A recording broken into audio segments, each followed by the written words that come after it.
Hello everyone and welcome. My name is Tim, trader at the Calm Compound, a company of professional traders where we show you how, when, where and why we invest. It is time for our crypto analysis and a lot has happened, so let's get right to it. Here in front of us we have Bitcoin and we will move to the 1-day chart. What we see there is quite interesting because currently 30,500 is kind of the level that we want to set. So let's make a line right there. This is kind of where we want to break above and then stay above for, let's say, 7 days in order to really capture it and to really make sure that this area, which is the main bulk of the resistance right here, has been conquered. And we have seen a beautiful doji play out here after the move up. We do still have the bearish divergence in play, because we haven't broken above the 80 yet. So we're still in a divergence where there's a good chance of the price breaking back down. We're kind of playing hopscotch with this trend line right here, and then we have this doji just under the 30,500. And yesterday we broke down, but we have not yet confirmed, because then we have to have a close somewhere near the 29,000. Now, still a good chance that we will see that happen, that we will see that 28,800 to 700, this little area, be tested, because that is our must hold area. Right here, this is the big one, that if we break under, we will probably still move back down towards that 25 or maybe even 24. So that is what we're seeing right here. And for the rest, we are just kind of preparing for a move down, because we have a very overextended move right here for multiple reasons that we've been talking about ad nauseum at the moment.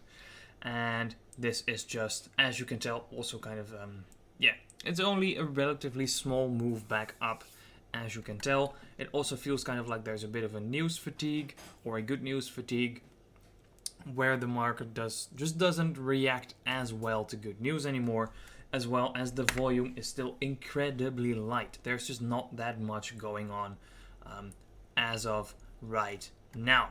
If we move on to Ethereum, we do see that Ethereum is doing a little bit better, because we had this bearish wedge right here where we broke out to the upside, which is an incredibly strong sign.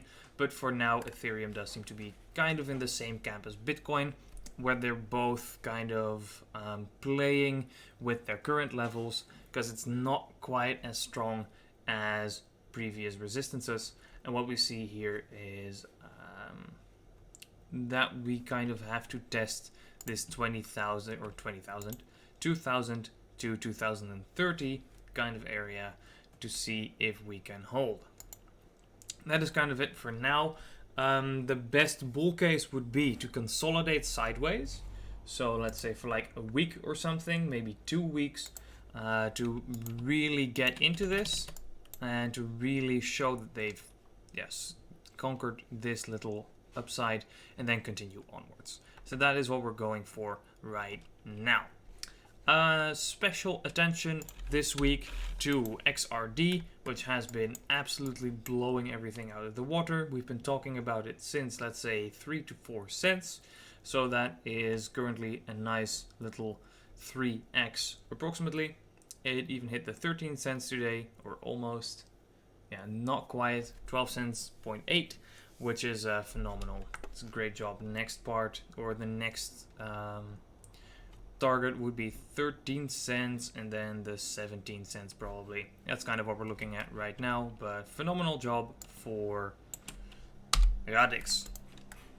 It's still not making a bearish divergence if it can close like this, which is just insanely strong. Let's continue on to some of our positions. We do still have the Ethereum and the Bitcoin shorts going on. The Ethereum average price is a bit higher, but I don't know that off the top of my head. But for right now, it is still very much in play. We would like to add a bit above the 21 50 right here. That's kind of what we're seeing.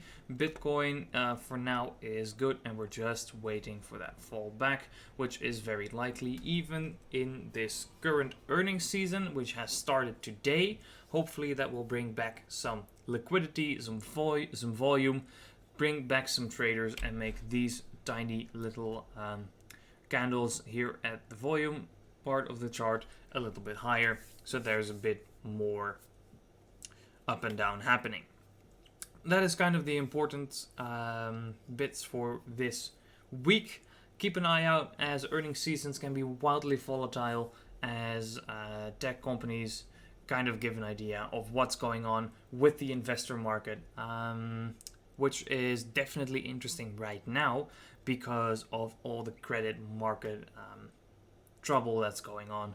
If you want to know more about that, then that's in one of our previous videos, and maybe it would be interesting to have a fully dedicated video to it. But for now, this is what we're seeing in the market, and hopefully you've learned something. Hopefully you have a bit of an idea of what to expect, and I will see you in the next one. Don't forget to keep calm, keep cool, keep compounding. Bye bye.